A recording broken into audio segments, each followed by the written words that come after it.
Lecture sur le fil. Sur le fil du discours, de l'actualité littéraire, aussi bien du funambule. Des spécialistes de l'analyse du discours littéraire présentent une œuvre de l'actualité littéraire et déroulent, pour le partager, le fil de leurs idées. Nous allons écouter Bérengère Morichaux-Hérault, que je vais donc vous présenter. Bérengère, donc, est maîtresse de conférences, elle aussi en langue et littérature française, spécialiste en linguistique de l'énonciation et en stylistique. Elle est enseignante à l'université de Pau et des Pays de l'Adour et membre du laboratoire Alter, Art, Langage, Transition et Relations. Après une thèse sur la représentation du discours autre et ses rapports avec l'ironie dans À la recherche du temps perdu, elle consacre ses recherches au discours rapporté dans, par exemple, Les illusions de l'autonomie, paru chez Herman en 2019, en codirection, au comique, notamment dans l'écriture de Marcel Proust, et aussi dans des œuvres contemporaines comme celle de Ernaud, justement, Echenoz et Geoffrey. Et c'est donc sur le dernier roman de Régis Geoffrey que Bérengère va se pencher à présent. Merci beaucoup Cécile et bonjour à tous. Alors, donc je vais vous parler effectivement du dernier bain de Gustave Flaubert j'ai donné comme sous-titre à ma présentation la fiction Domaine de la liberté totale, qui est en fait un emprunt à un entretien, à des propos tenus par l'auteur Régis Geoffrey lui-même pendant un entretien. Depuis mon décès, c'est la première citation, depuis mon décès, j'ai eu la faiblesse de lire beaucoup trop de livres qui me racontaient, me commentaient, me tournaient dans tous les sens possibles. Tout ce fatras m'exaspérait. On m'objectera que j'ai toujours tenu à garder secrète ma vie et mes pensées profondes, mais tant de sottises ont été dites à mon propos que je suis devenue, 2 siècles après ma naissance, un personnage aussi romanesque que ma Bovary. Il était temps que je me raconte, trop de phrases mal agencées, malsonnantes, grevées de répétitions ont été imprimées à mon sujet. D'ailleurs, qui d'autre sait le vrai de mon existence? Qui peut raconter tous ces épisodes de ma vie dont je n'ai laissé aucune trace? Eh bien, à cette question, qui peut raconter, il semble que Régis Geoffrey se soit proposé d'apporter une réponse. Et il semble en effet qu'il ait relevé ce défi, celui de raconter la vie de Gustave Flaubert, non cependant pour corriger les erreurs écrites au sujet de cet auteur, mais peut-être plutôt pour les relativiser, car il semble bien davantage préoccupé de la question qui précède celle portant sur un possible narrateur, à savoir, qui d'autre sait le vrai de mon existence ? Car c'est bien là, semble-t-il, ce qui intéresse Régis Geoffrey, mettre en balance la représentation du réel, et ce par le déploiement de la fiction, déploiement sans frein, venant d'un auteur qui dit lui-même de ses histoires qu'elles partent, son esprit, je cite encore, n'étant pas très austère, déploiement pour ainsi dire sans direction autre que son point de départ, le point de départ étant le bain dans lequel nous le trouvons, dernier bain qu'il prend avant d'être emporté par une attaque, un bain où on a l'impression que sa mémoire flotte à la surface. Déploiement enfin porté jusqu'au vertige, la fiction étant là pour donner toutes les idées comme des objets, sans qu'on soit forcément obligé d'adhérer à ces idées. Et encore une fois, je cite ici Régis Geoffrey. Régis Geoffrey qui revendique par cette écriture un droit absolu à prendre une affaire dont la matière est romanesque, à en accentuer les traits, à en malaxer le réel. Dans les instants à venir, je me propose d'essayer de montrer comment l'écriture de Régis Geoffrey dans Le dernier bain de Gustave Flaubert, par son déploiement des possibles de la fiction, donc déploiement sans frein et sans véritable direction, comment ce déploiement met à l'épreuve la représentation du réel, ou plutôt par là même, comment ce déploiement affirme-t-il la toute-puissance de la création littéraire face au prétendu réel. L'écriture de Régis Geoffrey vise, parmi ces enjeux, et en tout cas c'est le premier que je vais aborder, vise à ébranler notre perception par sa manière de varier les points de vue, par sa manière de changer le rapport qui s'établit entre le texte narratif et ce qu'il est convenu d'appeler la fiction, la fable. On constate en effet que l'écriture du dernier bain joue sur la focalisation, c'est-à-dire sur ce mode d'accès aux connaissances, du fait de changements dans le système narratif, dans le système énonciatif. Le dernier bain a cette particularité de jouer sur le point de vue par des variations en personne, et ce de manière extrêmement notable, affichée avec 2 pages de garde intermédiaire, le jeu d'abord en page 9, puis le il en page 175, avec entre-temps l'en-tête de chaque page impair qui rappelle au lecteur où il se trouve dans cette bipartition de la publication. On a donc une variation qui est structurelle parce qu'elle organise le récit, le roman en 2 temps, et structurelle également bien sûr parce qu'elle construit notre accès aux connaissances et aux faits. Le jeu en question est celui de Gustave Flaubert, le personnage-auteur qui raconte donc son dernier bain et des éléments de sa vie depuis son dernier bain à partir du jour de sa mort. On a donc une sorte de compte à rebours vers l'attaque cérébrale qui redouble la structuration par l'énonciation. La date, le 8 mai 1880, est donnée dès le début de cette section et la section en question se clôt, la section en jeu, se clôt sur l'approche de l'heure fatidique, je cite, « Dans 1h43, je serai mort ». Dès le début, par l'énoncé de la date, je cite, le 8 mai de cette année-là, le narrateur se met sur le même plan que le narrateur lecteur, parce que la référence du démonstratif peut se construire ou bien par complicité, par exophore mémoriel pour les plus gustaviens, flaubertiens d'entre nous, ou bien par cataphore, parce qu'à la fin du premier paragraphe, il est question de, je cite, son imminent décès, mais encore par rapport au titre, bien sûr, par rapport à l'adjectif dernier, qui met donc le narrateur sur un pied d'égalité avec le lecteur-narrateur. Paradoxalement, ce jeu déborde très largement une focalisation interne, puisqu'il y a des connaissances antérieures à sa naissance qui auraient peut-être pu lui être rapportées, mais qui ne sont pas présentées comme ça. Par exemple, sur la lancette de son père qui avait incisé 25 000 veines depuis sa première utilisation en 1740, connaissance que l'on pourrait qualifier d'assez improbable. Il a également des connaissances sur sa mort à venir et surtout des connaissances ultérieures après sa mort. Ce serait peut-être un bon sujet pour ce champ d'exploration sociologique évoqué à l'instant, avec par exemple l'évocation des lampes à pétrole, des drones ou encore de la conceptualisation de l'inconscient.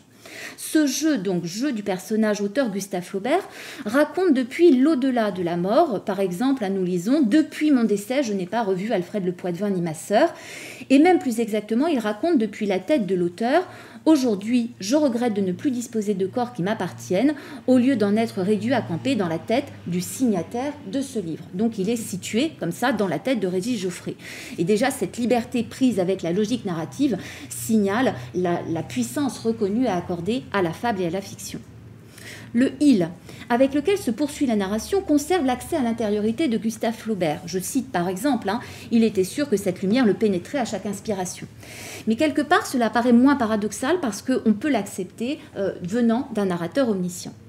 Entre cette narration assumée par un jeu et celle qui est relayée par un « il s'agit somme toute plutôt d'une reprise, au sens où on entend le terme en couture, puisque la première section s'achève sur l'imminence de la mort, la seconde sur l'enterrement. Il y a donc une part de chevauchement dans la reprise des faits, et que Flaubert est déjà dans le bain à l'ouverture de la première section, il se lève au début de la seconde, il commence sa journée. Donc il n'y a pas de rapport de poursuite étroite, mais plutôt des faits de reprise, au sens donc où on peut l'entendre en couture. Ajoutons encore, plus ponctuellement, que l'on constate un entrecroisement de systèmes verbaux qui constitue une autre source de variation. Par exemple, dans le passage 2, je lis « Les 2 femmes échangèrent un sourire, les 2 femmes étant l'épouse et la la mère et la maîtresse. Les 2 femmes échangèrent un sourire, mais prétextant une pluie fine dont je devais la mettre à l'abri, j'ai poussé ma mère, passé composé, et nous filâmes, passé simple. » On a ici un télescopage dans l'utilisation des tiroirs verbaux qui est assez inhabituel.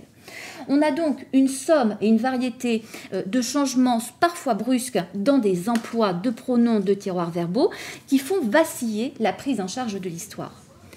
Le tiré, par ailleurs, contribue lui aussi à faire trembler les fondements énonciatifs. Conjointement à son emploi ordinaire en introduction de discours direct qui est attesté dans le texte et dès le début, ponctuellement, des fois les modalités en sont réaménagées, c'est l'occurrence 3a, je lis « Dans quel siècle mon Dieu m'avait fait naître ?» On a le segment de présentation avec le verbe de parole qui est en fait placé à la ligne, qui ne continue pas l'ouverture par le tiré. Alors conjointement à ces petits réaménagements de discours direct, on le retrouve dans des emplois bien plus inusuels, surtout quand il marque un emboîtement énonciatif qui déborde le cas du discours direct, quand il est la brèche par laquelle la voix du narrateur fait irruption, parfois avec une marque qui signale un changement de voix, comme le énuméron dans l'occurrence 3b, je cite, énumérons cette fratrie dans laquelle une chatte ne retrouverait pas ses petits, la fratrie Flaubert, à la ligne, en février 1813, naquit Échille qui vécut. Donc on voit ici le énuméron qui signale le changement énonciatif. Mais parfois, cette prise de recul et cette métadiscursivité ne bénéficient pas de marque, comme dans l'occurrence C. Je lui en ai lu plusieurs lettres en question, soulignant les passages les plus sots par des éclats de voix. J'ai pris le temps de m'extasier sur les lettres de George Sand, à la ligne tirée. Quel bon grand homme de femme. Ici, la part de recul, on ne sait pas très bien la situer et c'est beaucoup plus interprétatif. Cependant, là où il y a une fluidité qui est plus notable, c'est lorsque l'on constate une continuité qui se joue du tiré, comme s'il était là en quelque sorte sans être là, pardon pour l'expression, mais comme s'il y avait une brèche qui était compensée par d'autres faits. Il peut y avoir en effet un enchaînement logique entre l'amont et l'aval du tiré, c'est l'occurrence 3D, où l'on observe une reprise d'un élément. J'ai repensé à ce vers qu'il avait écrit jadis, à la ligne tirée, jadis. On peut aussi trouver une poursuite lexicale. 3E, Julie a frappé à la porte, elle pénétra dans la pièce avant que j'aie eu le temps de lui répondre, donc on toque, on entre, voilà, il y a une poursuite assez logique ici. Mais l'articulation entre les plans est encore plus nette et encore plus fluide lorsqu'on observe une dépendance syntaxique. Par exemple, entre une phrase et son complément, selon le principe du rejet en écriture poétique, c'est l'occurrence F. Mon père ne comprit jamais comment il réussissait à engraisser, à la ligne, tant le brouet du collège était frugal. Selon une dynamique complémentaire et inverse, on trouve encore le principe du contre-rejet, occurrence 3G. Loin de m'accorder cette consolation, à la ligne, ils ont traité mon style de rhétorique comme ils auraient traité un héros d'assassin. Alors cet emboîtement, en fait, on le trouve à d'autres degrés, par exemple au niveau du groupe nominal, occurrence H. Votre Léon Dupuis est pire encore que ce gueux d'Abélard, à la ligne, et on trouve la relative, qui, dans une lettre adressée à Héloïse, admet en définitive l'avoir forcé. On trouve encore, toujours à un autre degré, une mise en facteur commun d'un sujet, occurrence I. Elle demeurait inquiète malgré tout, s'endormait tard, se réveillait avant l'aube et allait aussitôt s'assurer que Caroline n'était pas tombée du lit. On a donc à différents plans syntaxiques des effets d'enchaînement qui sont réussis, mais qui en même temps, paradoxalement, demeurent minés parce qu'il y a tout de même une différence de plan en raison de la présence du tiré, une variété de sens et un contraste de longueur entre les éléments séparés, éléments recteurs et éléments régis. En ce sens, le tiré paraît une trace jusqu'au sens typographique dans l'espace de la page, une faille qui vient lézarder, encore une fois, la prise en charge énonciative. La variation des points de vue passe encore par le travail de la réécriture. Celle-ci peut consister d'abord en la reprise d'épisodes, d'une part de scènes qui sont tirées de romans de Gustave Flaubert, notamment la scène où Emma jette son bouquet de mariage dans la cheminée, c'est l'occurrence 4A. Je cite, « À l'intérieur du coffret, une paire de pantoufles brunes, une petite branche de autrefois on ornait les chapeaux, un grand mouchoir taché du sang de Louise. Je l'ai jeté dans le feu avec la branchette et les chaussons en me souvenant de Madame Bovary immolant son bouquet de mariage. » Donc ici, on a cet écho qui est même signalé. Mais on a d'autres épisodes littéraires qui semblent repris dans l'écriture du Dernier Bain et qui sont plus interprétatifs. Par exemple, c'est précisément dans la page où Don Quichotte se trouve mentionné que le jeu se voit décrit comme, je cite, « perché sur un destrier portant armure et aume, cavalcadant nuitamment dans la campagne avec pour témoin l'œil perçant de la lune ».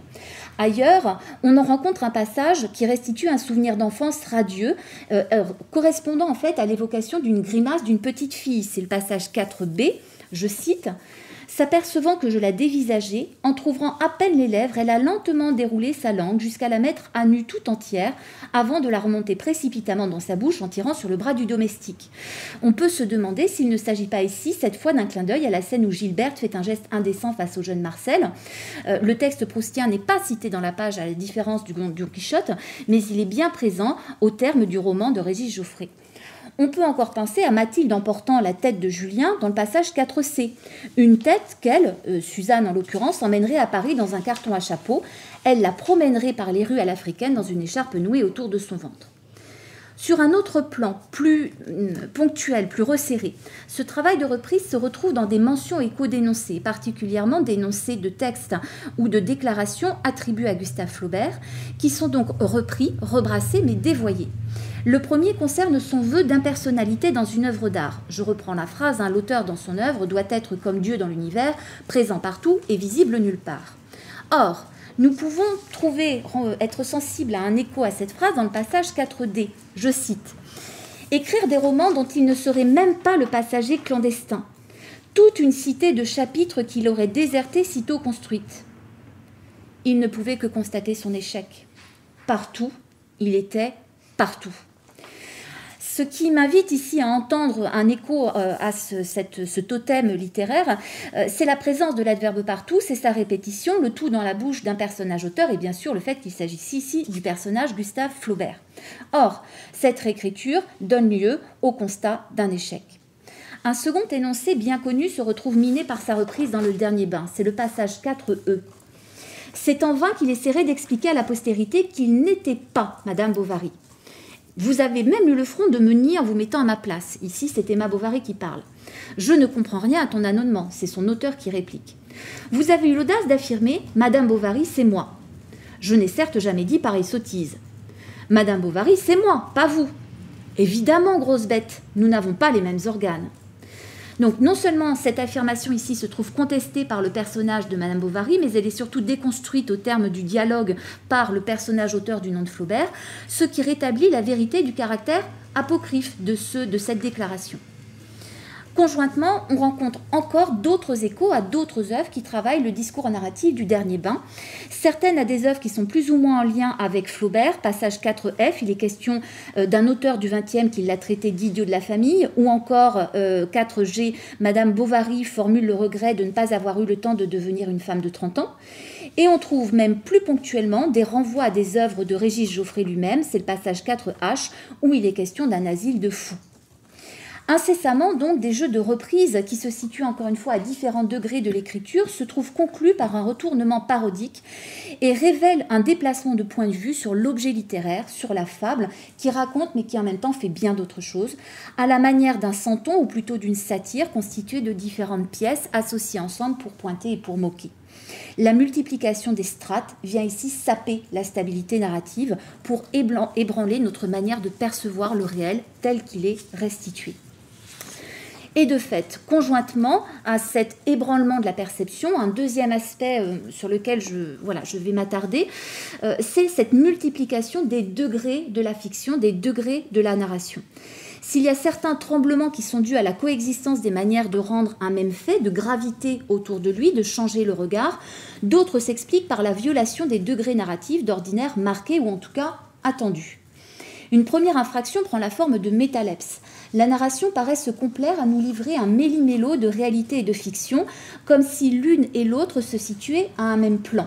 Passage 5a, où l'on constate comme ça une confusion à tous les sens possibles, dans tous les sens possibles. Il s'agit de la fin du texte, de l'évocation de l'enterrement du personnage auteur Gustave Flaubert. Des Rouennais discutent entre eux pour savoir quel est le degré de parenté du défunt avec le docteur Cléophas Flaubert et son successeur de fils, prennent le robuste Maupassant pour Charles Bovary, Zola pour le comte de Monte Cristo, Suzanne pour la fille cachée de Félicité et Edmond de Goncourt pour le père Goriot. Famille réelle et famille fictive se confondent dans tous les sens. Confusion de sens entre père et fils, confusion de plans entre fiction et réalité, confusion d'auteurs entre Zola et le comte de Monte Cristo, confusion de rapports logiques entre la source qui a inspiré la fiction et la fiction elle-même, selon une transgression généralisée entre les différentes facettes de l'acte de création littéraire. Se rencontrent de fait de très nombreuses remontées de la réalité dans la fiction, ou plus exactement, je vais parler désormais de pseudo-réalité, au sens de la réalité telle qu'elle est construite dans le texte, et non pas la réalité telle qu'on pourrait la reconstituer par enquête.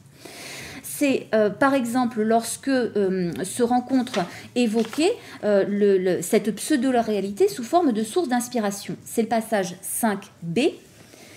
Quelques siècles plus tard, des historiens démontreraient que ce roman était l'autobiographie à peine romancée d'une réelle Emma Bovary, sauvée par le docteur Larivière qui, dans le laboratoire de Homais, avait contacté in extremis un contrepoison à l'arsenic dont elle était cafie.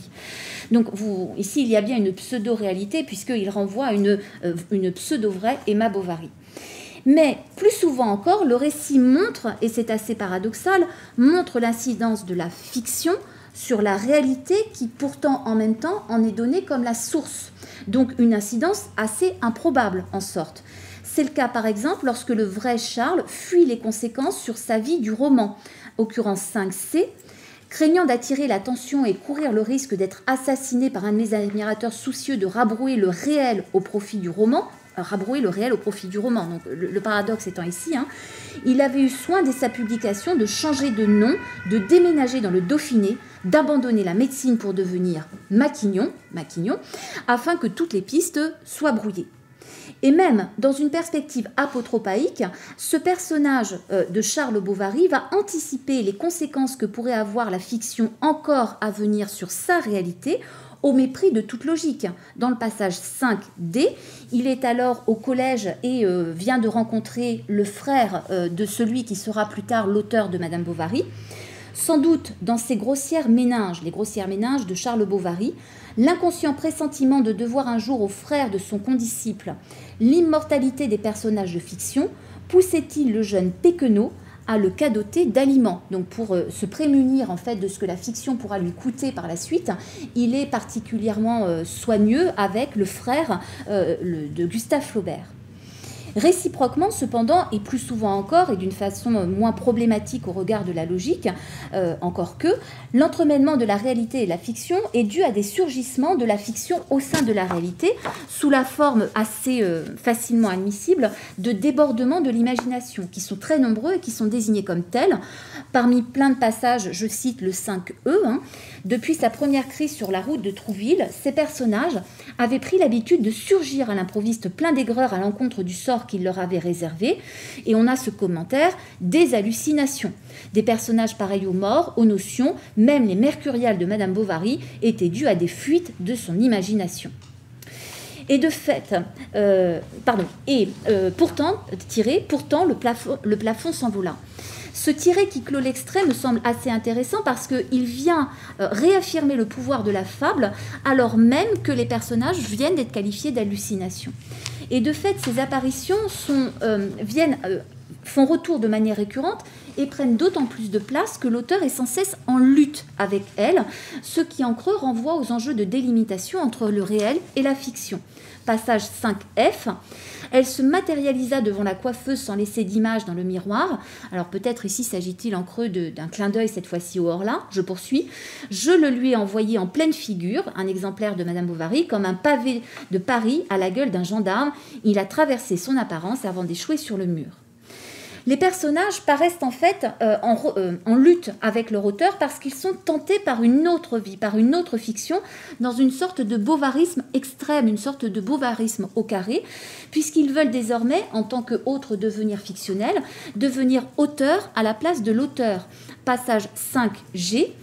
Elle lui mit la plume en main afin qu'avant de décéder, il griffonne un paragraphe au cours duquel Léon avouerait son forfait et se ferait justice lui-même. Désormais, en fait, le projet fictionnel qui les intéresse, c'est devenir auteur ou en tout cas d'avoir une autre vie proposée par l'auteur avant qu'il ne disparaisse. L'irruption d'une fiction au sein de la fiction produit d'autres entorses encore, qu'il s'agisse d'une confusion entre plusieurs textes de Gustave Flaubert. Par exemple, le personnage auteur demande à Emma si elle est devenue folle et elle de répondre « Tout le monde aime Félicité, j'aimerais bien devenir Félicité ». Mais il peut y avoir aussi des emprunts, des rencontres avec des textes autres que ceux de Gustave Flaubert. C'est le passage 5H. Elle, Madame Bovary, élèverait désormais seule sa guenièvre de gamine. Sa beauté malade au teint cireux et aux joues cramoisies deviendrait une curiosité dans Paris. Cela lui vaudrait d'être présentée avec sa mère à la duchesse de Guermantes, à une époque où Marcel Proust ne l'avait pas encore rencontrée. Et donc là, on a ici cet entremêlement d'autres œuvres, d'autres auteurs. Signalons encore, même si c'est plus rare, la transgression de niveau narratif venant du lecteur, ou plus exactement venant d'invitations lancées au lecteur, qui bénéficient parfois de traits spécifiques lorsqu'il y a par exemple cette prise à partie bien identifiée aux juges, procureurs et avocats de la partie civile, mais d'autres fois, le lecteur apparaît sous les traits d'une figure bien plus prototypique, comme par exemple lorsqu'il s'agit du visiteur contemporain du pavillon Flaubert auquel le narrateur s'adresse par le A à sa mort. Cette transgression des paliers énonciatifs se fait donc dans toutes les directions, dans tous les sens, tous azimuts.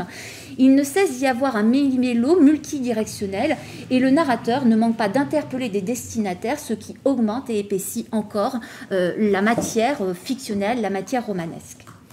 Une autre source de vacillement vient de la temporalité, autre manière de faire jouer les points de vue sur les mêmes sujets. Sur le plan thématique, on rencontre en effet de nombreux anachronismes et ces dérèglements du repérage peuvent aussi bien concerner la réalité du monde, par exemple avec la mention de Wikipédia, ou encore la manière d'en parler avec le terme de stripteaseuse dont Flaubert se demande, ce terme de stripteaseuse à propos de Madame Bovary, dont Flaubert se demande s'il ne s'agissait pas, je cite, d'un normandisme. Ces anachronismes proviennent souvent de personnages, par exemple lorsqu'Emma Bovary se projette sous les traits de Marilyn Monroe, ou encore lorsqu'elle dit de son auteur, à son auteur, qu'il n'aura été qu'un LGBT. Cependant, plus largement que ces quelques emprunts à une autre chronologie, ce sont surtout les conditionnels qui relaient ce jeu de déplacement des repères et qui sont massivement présents dans ce roman, et ce, quoi qu'en dise l'auteur lui-même dans un entretien, je lis ces quelques lignes. Pour le conditionnel, je crois que je ne l'emploie plus depuis très longtemps. En tout cas, je crois que pour les 2 tomes de microfiction, il n'y avait plus le conditionnel. En réalité, je ne m'en suis pas aperçue. Je crois que c'est un critique qui m'a fait savoir qu'il y avait du conditionnel dans mes livres à peu près en 2000. Et à partir de ce moment-là, j'ai essayé qu'il n'y en ait plus. Je ne sais pas pourquoi, probablement par crainte du procédé. Effectivement, c'est tombé dans le futur qui revenait un peu au même. Et donc, il y a peut-être du futur, mais du conditionnel, point d'interrogation. Eh bien, en tout cas, dans Le Dernier Bain, le conditionnel est présent. Et il se rencontre certes avec sa valeur temporelle de futur dans le passé, reliée explicitement à un ancrage dans le temps, le plan du passé. Par exemple, pour dire ce que le personnage de Gustave Flaubert espère faire dans les jours à venir depuis le moment où il prend le bain. C'est l'occurrence 6.1. Je lis, contemplant son prochain voyage. Donc le prochain voyage, c'est un repère qui est pris par rapport à un moment du passé. Je poursuis la lecture. Une excitation d'enfant ressassant le jouet qu'il a commandé pour Noël. Il emporterait le manuscrit de Bouvard et Pécuchet dont il terminerait le premier tome à Paris en bagnodant. On retrouve ce même emploi du conditionnel quand se trouve décrit ce que sera sa vie après sa mort. 6b. Maintenant, la vie lui inspirait même une certaine sympathie. Il traverserait ainsi cas un cas le début du XXe siècle. Cependant, bien plus souvent que ces valeurs temporelles, le conditionnel se rencontre avec une valeur modale d'irréel pour marquer un fait conjecturel, un fait imaginaire, notamment lorsqu'il est employé dans des systèmes hypothétiques. Par exemple, c'est le passage 6c avec un emploi d'irréel du passé. Si je n'avais pas quitté Croisset, j'aurais commencé Madame Bovary avec une solide année d'avance et au bout de ma vie me serait resté assez de temps, etc. Donc on voit ici en fait une autre manière de réécrire sa vie, ce qui est encore une manière d'épaissir la fiction. Mais plus souvent encore, on trouve ce conditionnel en dehors de systèmes hypothétiques pour rendre compte d'un autre univers de croyances. Et on a à ce moment-là des conditionnels qui se développent par paragraphe, vraiment sur des pages entières. Alors, je n'en ai repris qu'un exemple, mais c'est vraiment quelque chose qui est récurrent, c'est le passage 6D. Par orgueil, par amour, par orgueil, je me refuserai à l'abandonner. Je croirais distinguer une chevelure, une robe, un fantôme de femme peut-être déjà morte de frayeur en se voyant d'une seule gorgée, engloutie par la Seine.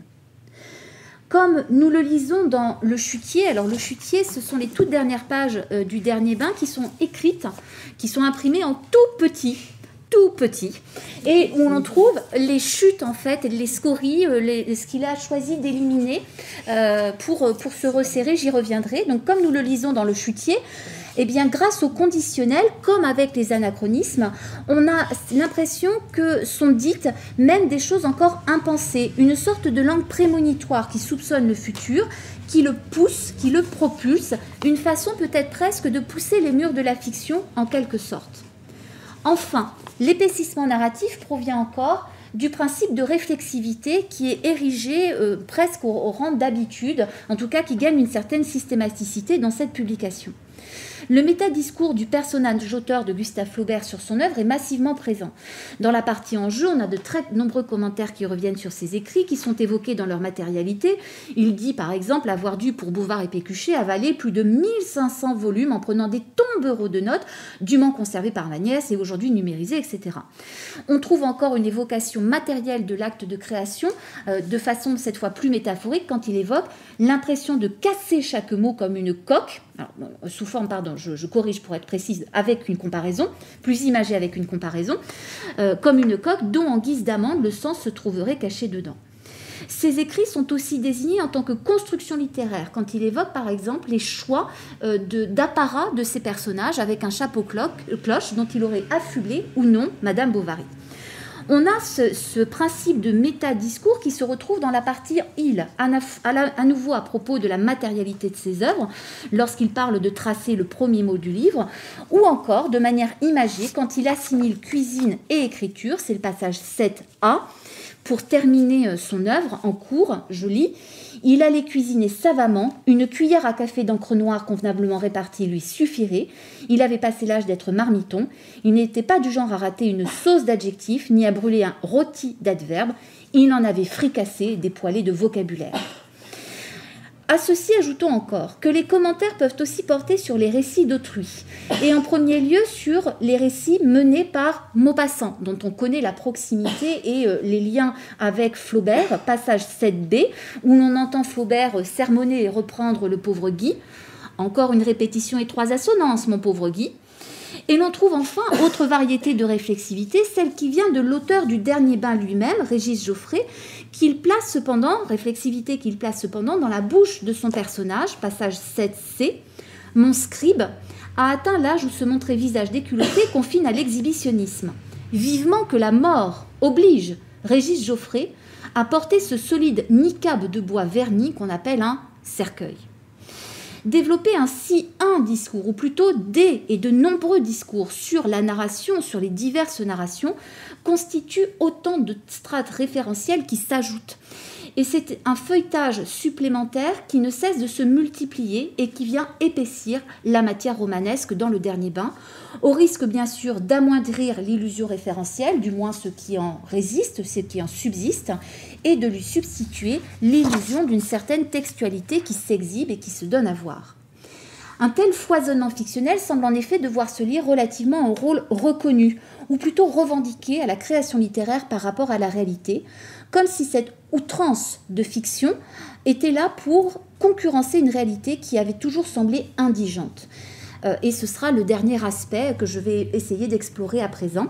Une réalité indigente est perçue comme telle tant le lecteur est mené et face et confronté à une écriture menée forte et même fortissimo. L'ébranlement de la perception par la variation des points de vue que j'ai essayé de montrer dans un premier temps et l'épaississement fictionnel que je me suis proposé de déployer dans un deuxième temps paraissent en effet dénoncer et pallier la minceur et la pauvreté du réel, notamment par la représentation de ce dernier en mode mineur. Le Dernier Bain de Gustave Flaubert s'achève donc sur un chutier, ce que j'évoquais à l'instant, un chutier qui répond à une exigence de restriction, je cite « J'ai voulu un roman extrêmement sec, fuselé, je l'ai donc élagué à l'extrême ». Un chutier qui se propose, par le geste d'élimination, de recentrer l'écriture sur l'essentiel et sur l'essentiel littéraire. Ce chutier n'est ni vendeur ni vendable, ce n'est pas du tout ce que recherche le client. Cette tension vers l'essentiel se retrouve dans le détail de l'écriture, où de nombreux suffixes représentent la réalité en mode mineur. Qu'il s'agisse de diminutifs, alors je n'en cite que quelques-uns, mais il est question par exemple de tableautin, de garçonnet pour les noms, pour les adjectifs d'une réalité vieillotte, pour les verbes on rencontre le verbe cadoter à plusieurs reprises, langoter, mignoter. On peut verser du côté de ce jeu de diminution lexicale des termes qui désignent de petites choses, les peccadilles, la gloriole, ou encore de termes qui sont dépréciatifs. Et s'ils ne réduisent pas la chose, en tout cas, ils en présentent, ils en donnent une image qui elle-même tend à réduire, comme les godillots ou encore le péquenot. Le langage, le lexique, engage ainsi une perception qui est dégradée de la réalité, rapetissée, disqualifiée. Il en va de même dans une certaine mesure avec la syntaxe, parce qu'un bon nombre de phrases se trouvent sans verbe, sans organisation centralisée autour d'un verbe, mais avec une disjonction entre le sujet et le reste, enfin le sujet, le verbe et le reste de l'organisation syntaxique. Occurrence 8a, ils s'enfuirent à la ligne abandonnant leur panier que je précipitais dans la Seine d'un coup de pied. Il peut même ne pas y avoir de verbe du tout, parfois pour une série de notations descriptives, c'est le passage 8b. On parcourt le long chemin qu'avait déjà suivi la dépouille de sa mère jusqu'à la paroisse de Canteleu, le cercueil installé dans le chœur de l'église romane, une messe chantée par un curé âgé à faciès de tortue qui mâche ses mots comme du marshmallow, le cercueil replacé dans le corbillard, la descente en pente raide vers Rouen. Régis Geoffrey, je cite ici un propos de Sandrine Vaudrey-Luigi qui a travaillé sur cette phrase sans verbe dans Claustria. Régis Geoffrey réussit un tour de force qui consiste à concentrer la description en une série de phrases sans verbe qui assure paradoxalement la scénographie, en l'occurrence celle de l'enterrement du personnage auteur Gustave Flaubert. Cette conjonction entre phrases sans verbe, échelle du paragraphe et séquence descriptive est reconduite plusieurs fois dans le roman et il semble que l'on ait affaire ici à une configuration idiolectale. Plus souvent encore, ces phrases sans verbe apportent un commentaire sur la phrase précédente, avec parfois une reprise étroite, 8c, la pluie s'arrêta de couler en même temps que tomba la nuit, une nuit si noire qu'on ne voyait pas les oreilles du cheval. Il peut y avoir aussi une portée métadiscursive. Par exemple, 8D, il s'agit d'un commentaire sur un coffre où se trouvent conservées les lettres écrites et reçues par Gustave Flaubert, mémoire tangible, persistante, que le temps n'avait pas corrodée, du passé emprisonné dans du langage. Donc on voit ici un miroir qui est porté dans ces phrases sans verbe sur ce qui a précédé. Toujours sur le plan syntaxique, on peut encore ajouter que l'autre grand absent des phrases du dernier bain, c'est le sujet, pour des raisons qui ne relèvent pas de celles ordinairement répertoriées, c'est-à-dire là, typiquement, on peut penser à l'impératif. L'hypothèse la plus pertinente consistant à y voir dans l'écriture du dernier bain la marque d'un style épuré, resserré, qui trace droit à l'essentiel. La plupart du temps, l'ellipse est celle d'un « il » impersonnel, postiche par excellence, la première place étant diversement saturée par d'autres éléments phrastiques, par exemple en 8e, en définitive, n'est plus resté qu'un groupe d'une dizaine de militaires, ou par un autre type de complément, 8F, alors au lieu de l'enterrer, ne leur vint pas à l'esprit de plonger le cadavre de l'oncle aux œufs d'or dans un bocal de formol, etc. Mais parfois, c'est même le sujet personnel qui se trouve passé sous silence, avec une mise en facteur commun du sujet de part et d'autre du tiré. 8G, il rêvassa, se souvint d'une promenade avec Louise dans les années du Lucot. Plusieurs faits convergent ainsi, tant sur le plan lexical que syntaxique, vers une représentation minorée, sapée du réel, nécessairement critique, et ce au profit de la fiction. Ces marques d'une représentation en mineur de la réalité entrent en effet en tension avec d'autres procédés qui, à l'inverse, suggèrent une certaine amplification, sinon explosion, de la fiction dans le réel. Cette invasion semble même se concrétiser avec une image dans le texte, c'est l'occurrence 9a. Apparut un nuage lourd dont émanait une odeur de livre. En éclatant, il libéra les innombrables volumes des innombrables éditions de ses œuvres dans toutes les langues de l'univers qui seraient publiées jusqu'à la fin des temps. Bel exemple d'accumulation d'hyperbole. L'augmentation de la réalité passe en premier lieu, par le biais de la fiction, passe en premier lieu par des faits d'emphase, terme que je vais prendre ici dans un sens assez large de mise en relief, sans me limiter en fait au réaménagement phrastique que sont la dislocation et l'extraction, mais des faits d'emphase qui concernent bien la phrase, puisque conjointement à son ellipse, un autre fait d'écriture touche le sujet, c'est celui de sa postposition, ou en tout cas d'un jeu sur la place qu'il va occuper. La première place de la phrase se voit en effet concernée, affectée même de bien des retardements, même lorsque le sujet est là et même lorsque le sujet est antéposé. Occurrence 9b et 9c, je lis. Même l'art serait toujours inférieur à la délivrance de mourir. Pourtant, de la vie, j'en fus complice. Donc on voit ici que le début de phrase connaît un certain réaménagement. 9c. La majorité avait été rédigée par Maupassant qui, n'ayant pu se libérer de ses obligations de bureaucrate parisien, manquait à l'appel. Donc on a un jeu acceptable, mais un jeu sur l'allongement, sur le début de proposition ou le début de phrase. La postposition du sujet est cependant bien sûr plus notable. Parfois, lorsqu'un complément sature la première place, occurrence 9D, De mon corps ne s'est jamais échappé une note juste, et l'antéposition paraît ici presque mimétique de l'émergence de la note juste, puisque le corps est justement la source. Mais il peut n'y avoir aucun complément. Parfois avec un clitique en début, 9E, me sont revenus alors à la mémoire les terreurs du petit poltron que j'étais, et parfois non, sans rien, 9F, reste à Elisa sa beauté, son charme, sa luxueuse garde-robe à peine démodée. On voit qu'ici, à soi seul, le rythme de la phrase paraît agir comme un explorateur des possibles, de l'augmentation de la réalité par l'écriture de la fiction. On voit le langage tanguer dans l'organisation phrastique, et ceci contribue, je cite ici Régis Geoffrey dans Le Chutier, à emporter si loin que lorsqu'on ouvre les yeux, on aperçoit tout autour de soi un paysage inconnu, des forêts, des histoires, des beautés neuves. Il me semble qu'il dit ici que par ce jeu sur le rythme de l'écriture, et en l'occurrence que j'associe à la construction phrastique, on peut augmenter la suggestion du réel. Cet effet d'amplification repose aussi sur des aphorismes, ou en tout cas de phrases qui sont construites et données comme telles, sur un versant retourné et parodique, très souvent, en l'occurrence 9G. Quand on s'aime, on peut passer 10 ans sans se voir et sans en souffrir. Et la liste, enfin, produit un même effet d'amplification, la démultiplication verbale, quantitative, se recevant comme mimétique d'une augmentation du réel tel qu'il est évoqué dans l'écriture du roman. Liste de verbes, parfois, cette ex-Caroline nous nourrit, nous vêtit, nous baigna, nous aima, plus souvent de noms, parfois organisés sous forme de gradation, à l'occurrence 9G, lorsqu'il est à la recherche de quelques minutes de vie supplémentaire, il accepterait de se repaître d'un quart d'heure de la vie d'un ouvrier des hauts fourneaux, une minute de vie de bagnard dans l'humidité de la chaume et la peur des coups.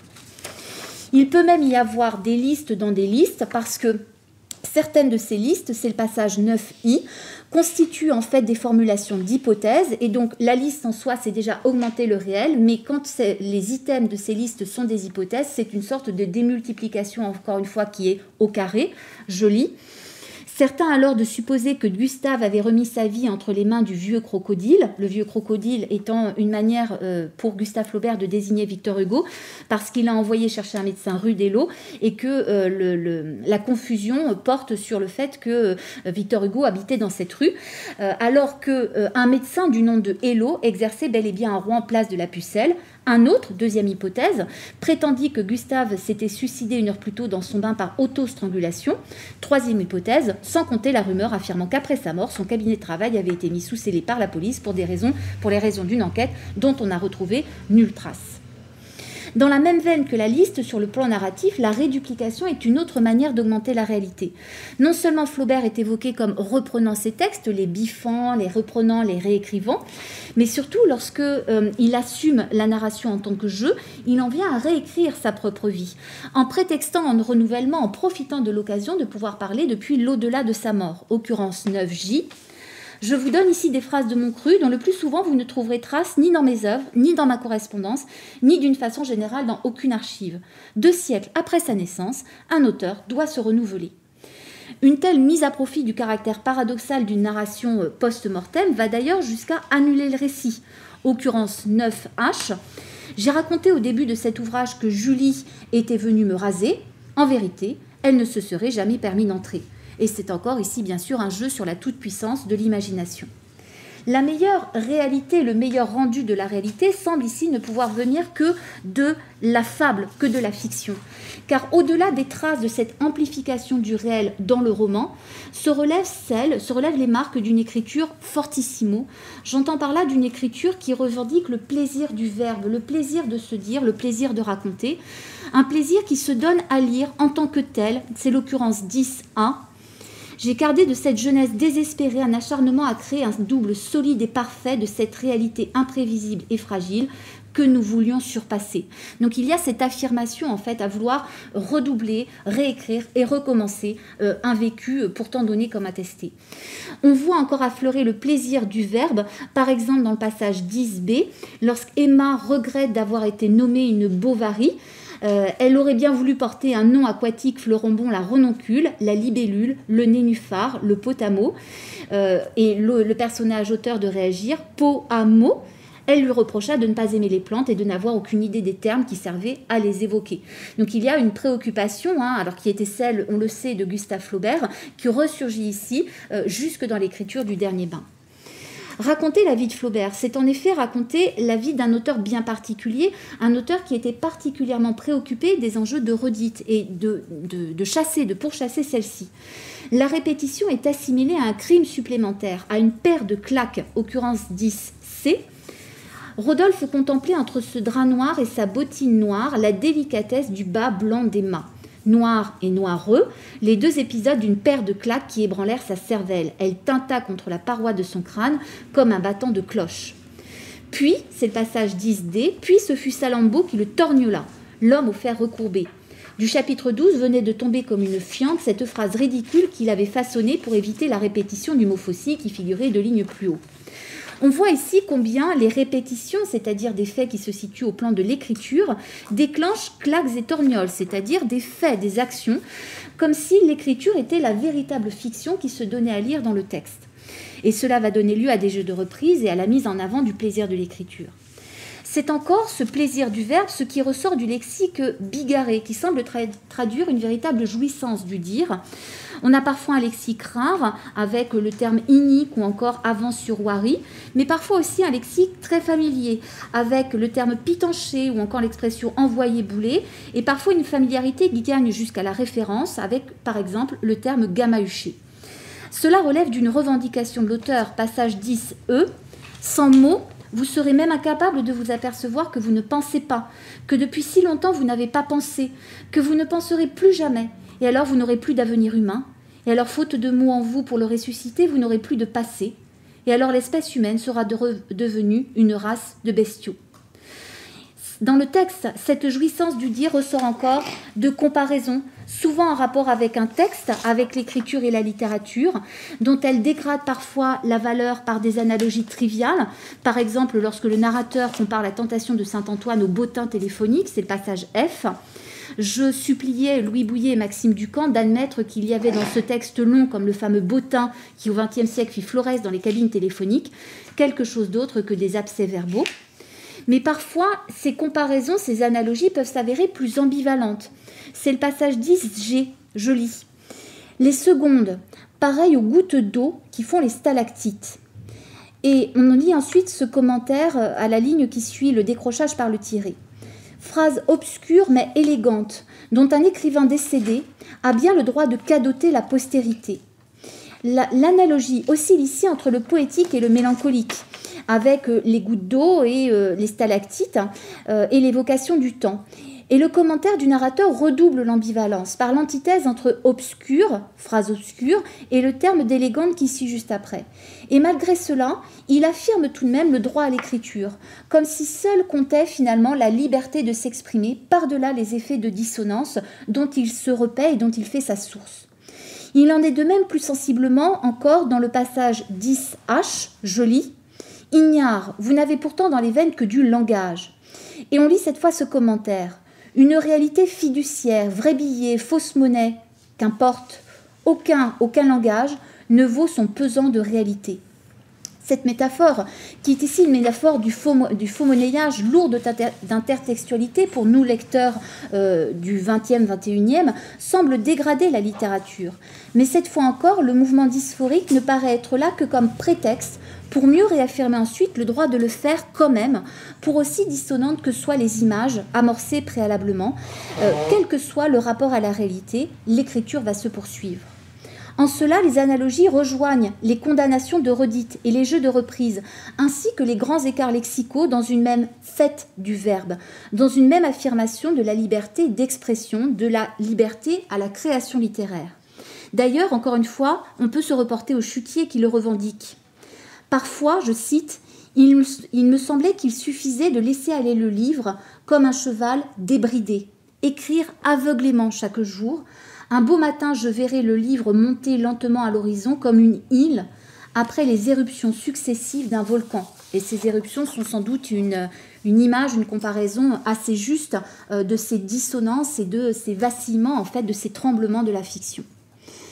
je me proposais d'examiner dans cette présentation comment l'écriture du dernier bain mettait à l'épreuve la représentation d'un réel et par là même affirmer une toute-puissance de la création littéraire. Je dirais simplement pour conclure que j'espère avoir montré qu'il y avait de nombreuses variations de points de vue qui ébranlaient notre perception, que conjointement un épaississement de la fiction par la multiplication des strates énonciatives venait nourrir, pousser en tous sens la matière romanesque, tant et si bien que la fiction concurrençait, sinon compensait un réel minoré face à une écriture qui compte pour elle-même et qui est revendiquée et assumée pour elle-même. Ce plaidoyer, pour aussi indirect qu'il soit, s'avère tout aussi éloquent que d'autres, tenus en d'autres circonstances pour le droit à la création. Je fais ici une allusion bien sûr au procès qui a été intenté à l'auteur Régis Geoffrey pour une autre publication. Je terminerai simplement en laissant la parole au chutier à nouveau qui éclaire de façon riche le texte du dernier bain, c'est le passage 11. Tous, je les accueille. Les noms, les verbes, les adjectifs, les insultes, pourvu qu'ils nomment, qu'ils disent, qu'ils pourfendent, qu'ils exultent, qu'ils causent. Tout crie, mais rien ne dit, que le silence advienne, mais que le bavardage intérieur prolifère, que la pensée gagne des territoires inconnus, qu'elle s'installe partout et construise des raisonnements, des poèmes, des œuvres, comme on bâtit des temples, des tours, des villes, que le mot partout soit, dise, conclut, précède, penser, dire, nommer, construire des histoires, bâtir de toutes pièces des idées productives, comme des usines. Je vous remercie.